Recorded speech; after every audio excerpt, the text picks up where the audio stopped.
right, the 2026 FIFA World Cup continues, and of course, we're going to be witnessing the Three Lions of England against the Vikings of Norway in the semi-final clash, which promised to be an absolutely brilliant game that we're going to be witnessing tonight. And I mean, it's the meeting of Harry Kane and Erling Haaland. And of course, these two guys are part of the Goal King title race.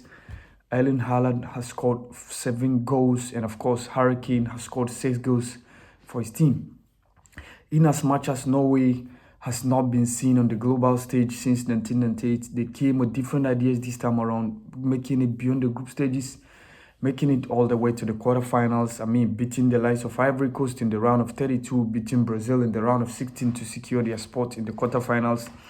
But they're meeting a nemesis that they hardly find it difficult to beat, and that is the Three Lions of England, who couldn't score in this competition in the only game against the Black Stars of Ghana in the second group game. And interestingly, these two sides have similar goal scorers.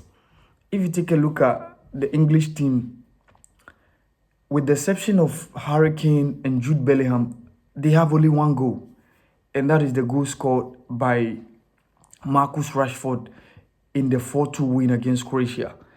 Out of the 11 goals scored by the English team, 10 have been scored by 2 players, and those players are Jude Bellingham with 4 goals, and of course Harry Kane with 6 goals. If you also go to the Norwegian side, they've scored 11 goals in this tournament. Erling Haaland has scored 7 goals, and of course the rest of the 4 goals were being shared by the likes of Ostigard, the likes of Pedersen, and the other guys around.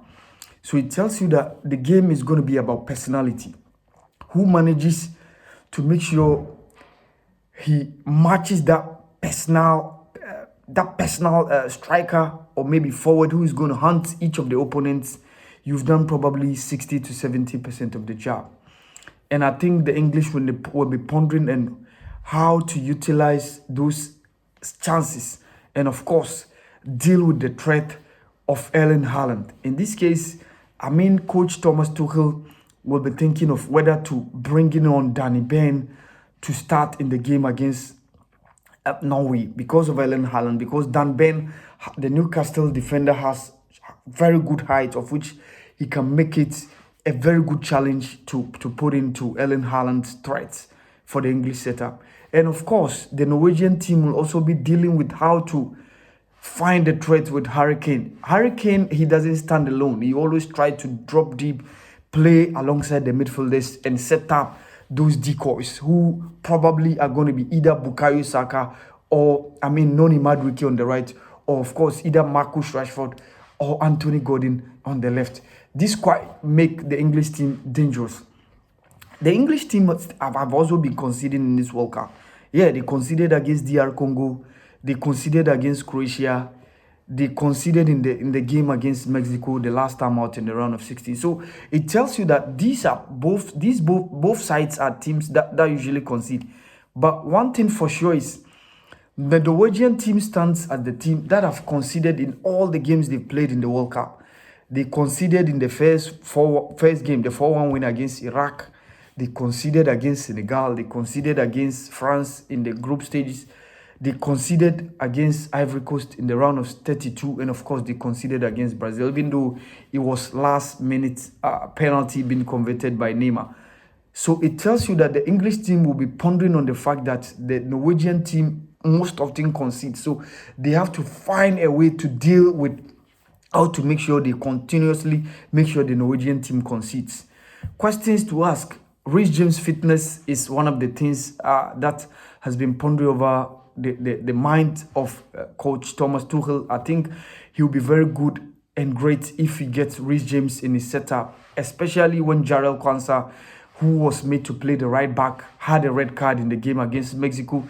Jed Spence has not been seen that much in this tournament. Nico O'Reilly has been okay, but I think it's likely Coach Thomas Tuchel might tweak his center of defense by improvising Dan Ben, by making either one of Maguire or Ezri Konsa to go to the bench so that he find a way to deal with the threats of Erling Haaland in the front side of the Norwegian team. The Norwegian team has a very good midfield. For me, Sander Berger of Fulham has been the unsung hero. He seems to be the one who helps their build-out plan, especially from the back line, where you have Christopher Aja and Egem of Bologna. Mario Wolf, the left full-back of Wolverhampton Wanderers, was substituted after 60 minutes the game against Brazil, but he trained in the subsequent days that went on. It's likely he'll be featuring with Julian Racing at the right back with their usual front three, Alexander Charlotte, and of course, you see Erling Brot Haaland leading the line alongside ever skillful RB Leipzig's Antonio Nusa. Just behind Erling Haaland will be captain Martin Odegaard, and of course the double pivot. I mean Sander Beja or either Frederick Orsens or Marcus Beck. So that is how the Norwegian team set up. The English team used to have Declan Rice and of course the midfielder who now switches come from Norwich City, from Nottingham Forest to Manchester City. Anderson. So that is how the team usually, the English team usually build up. You understand? So it makes the English team having a very good double pivot. Declan Rice alongside his partner, it makes it quite great on the part of the English team. So it makes it quite great on the part of the English midfield. And of course, for me, Jude Bellingham has been one of the heroes for the English team so far in this World Cup. He seems to be the one of the guys setting up the tones. And I think, if you remember, he scored in around 2 or 3 minutes. He scored 2 goals in the game against Mexico. His partnership with Harry Kane in the front line has been quite great. It's a game that I think the English team will be pondering with how to deal with the threat of Harry Kane. Like I said, Harry Kane in his last 14 games have scored 24 goals. And only 2 of the 24 goals have been scored outside the box. All the 22 goals, the remaining have been scored in the box. So this is where the English team would need to deal with the threat of Harry Kane, of Erling Haaland. And of course, Harry Kane will also be giving the Norwegians a very bad memory for them to think about. But I think Harry Kane has done massive job for his team, the English team, in this World Cup. 6 goals, not bad for the striker, the Bayern Munich forward. It's a game which is going to be very tough. But I think I see the English team scaling through. Maybe the game might travel beyond the extra time. I see goals flowing, maybe 1-1 or 2-2 or 3-2. I think if there's going to be a win, I see England.